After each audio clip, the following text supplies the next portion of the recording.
कहा यूं है कि एक सदी इस यकीन के साथ मैं लड़ता रहूंगा वक्त से,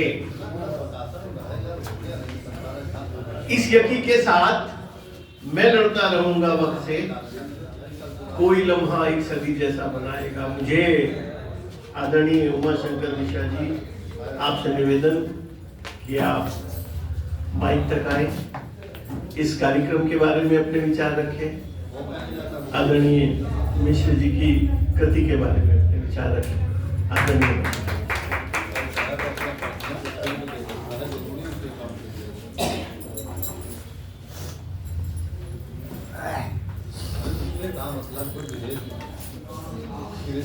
धन्यवाद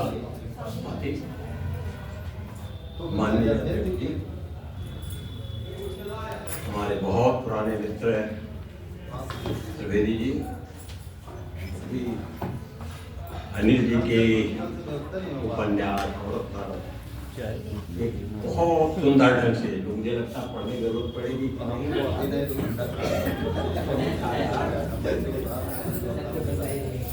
नहीं, और इस मंच को बहुत सुंदर ढंग से संचालित कर रहे संचालक भाइयों,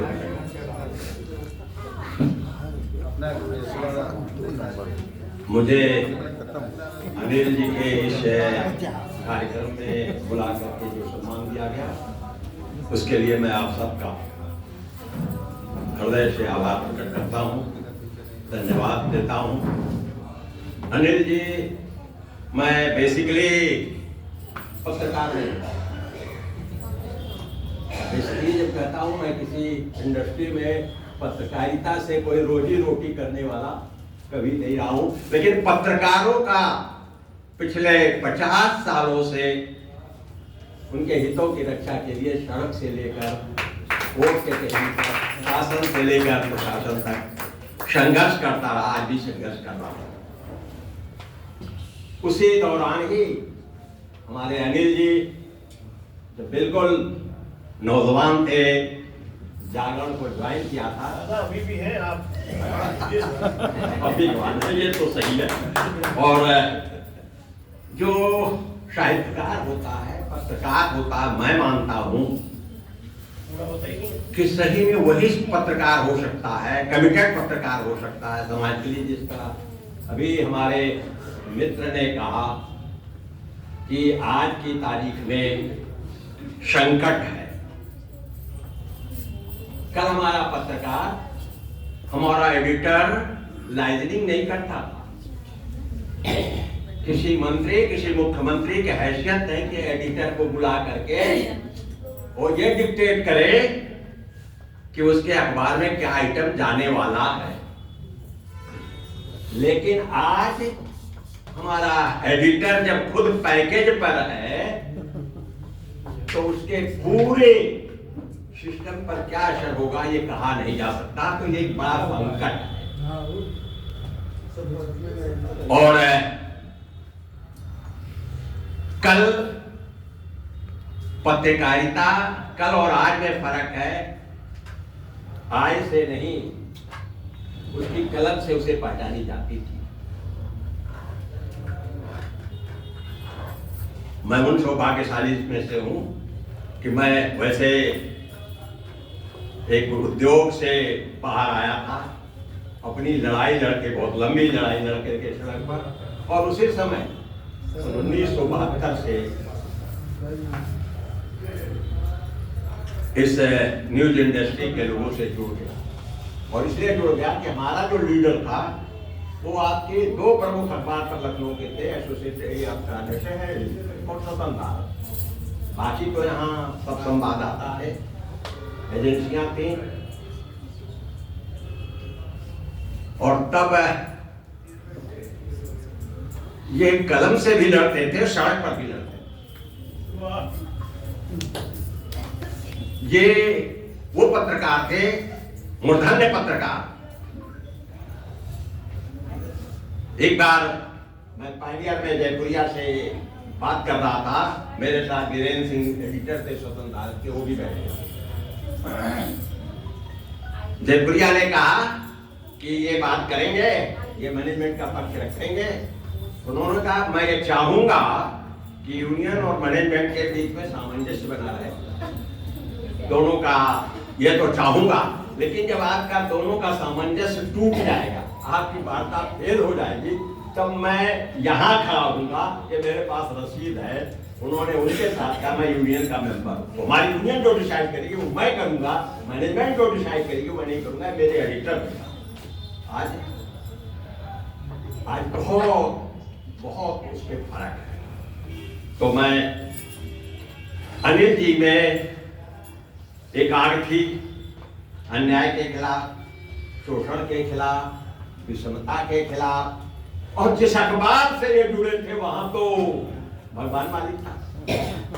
जिस दैनिक जागरण से जुड़े थे वहां कोई कानून नियम, वहां नरेंद्र मोहन जी जो करते थे वही कानून था, वही नियम था। विनोद शुक्ला जी थे। विनोद शुक्ला के पहले ही, विनोद शुक्ला को तो विनोद शुक्ला का मैं पहला एडिशन यहाँ से छपा था दैनिक जागरण का, पहला कार्यक्रम उन्होंने क्लास होटल में रखा था। तब सारे पत्रकारों ने एक निर्णय लिया कि कोई दैनिक जागरण के इस उद्घाटन समारोह में कोई पत्रकार, कोई मंत्री नहीं जाएगा, और जो जाएगा उसका हम सब विरोध करेंगे। सारे लोग बैनर लेके हम लोग क्लास होटल में पहुंच गए। फर्स्ट टाइम मैं उस समय कहीं कलेक्ट्रेट में किसी पेमेंट कराने में लगा था। मैं ट्रेड यूनियन से सीधे जुड़ा हूं, जैसा हिंद मजदूर सभा केंद्रीय मजदूर संगठन है, यूपी न्यूज़पेपर इम्प्लाइज तो इसीलिए बनाया था ताकि उसमें पत्रकार और गैर पत्रकार दोनों जुड़ जाएं। तब विरोध किया था लोगों ने और एक भी मंत्री नहीं गया था। बड़ा वहां अजीब सी स्थिति हुई थी। बैनर वैनर फाड़ दिया नरेंद्र मोहन जी। नरेंद्र मोहन जी थोड़े दबंग थे और वो खुद निगोशिएशन में, जो मैं कह रहा हूँ ना, नरेंद्र मोहन जी और हम मंत्री को निगोशिएशन में गए थे, वो भी बाहर बैठे थे, हम भी दोनों बेंच पर बैठ के डिस्कस कर रहे थे कि बुलाया जाए तो दोनों जाया जाए। वो स्थिति हो, आज हम तो धक्का लगा के बाहर कर दिए जाएंगे तो मालिक अखबार का सर झुका करके बिल्कुल स्वागत अभिनंदन करते बुला लिया जाएगा। तो ये है कल और आज में। अनिल जी का जैसा कहा मैंने कि इनमें संघर्ष और इस पर चिंतन भी बहुत करते थे, बहुत मुझे बहुत परेशान भी करते थे। ये क्या होगा, हम ऑलरेडी काफी हमसे 4 कदम और आगे थे, नहीं इसमें ऐसे होना चाहिए, ये आपकी राय क्या है, ऐसे करना चाहिए। तो ये जो साहित्यकार होता है या पत्रकार होता है, मैं समझता हूं वो विचारों से होता है, जिसके मन में अन्याय और शोषण, भेदभाव के खिलाफ अगर कोई आग नहीं है, कोई उद्गार नहीं है, तो अच्छा पत्रकार और साहित्यकार नहीं हो सकता। और इनके जो उपन्यास है शायद, और उसी की भी एक कड़ी है, जैसा भी कि आपको लगा कि इस लड़की को कोई तकलीफ होगी, कोई दिक्कत होगी, कोई मुसीबत होगी, तो जानना चाहिए वो क्या कारण है कि दुखी है, परेशान है, आंसू बहा रही है। जो शुरुआत बताई, जो समीक्षा बताई, और ऐसे पत्रकारिता में और ट्रेड यूनियन में भी अनिल जी हमारे पूरे सहयोगी रहे, आज भी रहे। मैं आज के दौर में इतना कहूँगा कि कलम बधी सो छंद नहीं, बिजली भर दे वो छंद नहीं। अब तो हम लोग हमारे त्रिवेदी जी थे बहुत सीनियर और देश के बड़े नेशनल अखबार के पत्रकार रहे हैं, जिनकी अपनी एक छाप थी, पहचान थी। हमारे जितने लोग कल के थे, आज में यही फर्क है। मैं भी बात कर रहा था अपने लोगों से, यूपी प्रेस क्लब के हमारे जो लोग हैं इसी बारे में।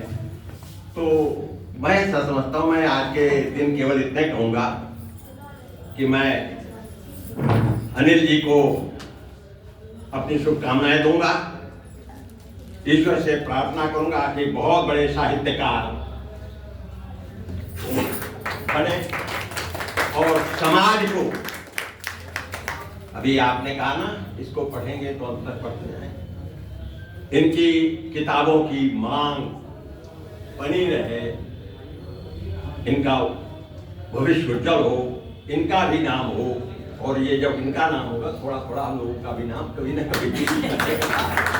तो इसकी मैं इनको शुभकामना देता हूँ, इनके उज्जवल भविष्य की, इनके स्वस्थ और प्रसन्न रहने की, और उम्मीद करता हूँ कि जो कल इनमें थी वो आज भी रहेगी, कल भी रहेगी, और ये ओजस्वी और तेजस्वी एक साहित्य पत्रकार से साहित्यकार हो गए, तो उस क्षेत्र में भी अपना नाम करेंगे। इन्हीं शुभकामनाओं के साथ आपने मुझे सुना, जैसा मैंने बताया मैं तो साहित्यकार हूँ, ना मैं पत्रकार हूँ और ना कोई लेखक हूँ, मैं सीधा साधा एक मजदूर की लड़ाई लड़ने वाला हूँ। हाँ, ये सही है कि मैंने पत्रकारों की लड़ाई में भी लास्ट जो मजेठिया बेच बोर्ड, उस बेच बोर्ड का मैं मेंबर रहा हूँ, पहले भी रहा हूँ, पालेकर से लेकर और दंडौती सिंधे बेच बोर्ड तक लेकर के कोई बेच बोर्ड ऐसा नहीं है जिसमें हमने काम नहीं इनके लिए किया है। और लास्ट में बेच बोर्ड मजेठिया बेच बोर्ड का मैं मेंबर रहा हूँ 5 साल, और जो वो बेच बोर्ड रिपोर्ट है तमाम आर्डर सुप्रीम कोर्ट में मालिकों ने चैलेंज की। मीटिंग के दौरान एक बार टाइम्स ऑफ इंडिया ने कहा कि मेरे पास इतना पैसा है, क्या उसके हिसाब से आप तय करेंगे तनख्वाह क्या होगी। अखबार की बेज जो सैलरी तय होती है रेवेन्यू से होती है, कैटेगरी तय होती है कि किसकी रेवेन्यू कितनी है। तो हमने कहा हाँ यही कहता है संविधान, पेइंग कैपेसिटी अगर आपको हमें ज्यादा देने की है, हम कमा के दे रहे हैं, क्यों नहीं दोगे, वो यही होगा। तो हमने कहा ना, हमने इनकी लड़ाई तो लड़ी है, हमने भी लिखने की भी कोशिश की, हमने एक MIT निकाली, अब ये वो चलती है, लेकिन इस सड़क के लड़ाई से हम आगे निकल ही नहीं पाते। एक 11 टाइम्स निकाला था, बहुत काफी हमारे मित्रों ने उस पर जोर देके, लेकिन ये आसान काम है अखबार निकालना, जिसको हमारे अनिल जी और भी हमारे मधुकर जी हैं, इनसे कौन आज भी ये अपनी कलम से समाजवादियों को दिशा दे रहे हैं। तो आज का ये अवसर रियली हम सबको गौरवान्वित करने वाला है, और मैं यहाँ आकर के अपने आप को गौरवान्वित महसूस करता हूँ, और फिर एक बार ईश्वर से प्रार्थना करता हूँ कि अनिल जी, उनकी पत्नी, क्योंकि बगैर पत्नी के सहयोग से कोई कलाकार या कोई समाज सेवा करने वाला कुछ कर नहीं सकता, तो उसके बगैर सहयोग के, तो उनके परिवार को, उनके बच्चों को भी मैं अपनी शुभकामना देता हूँ, और फिर उज्जवल भविष्य की कामना करते हुए धन्यवाद।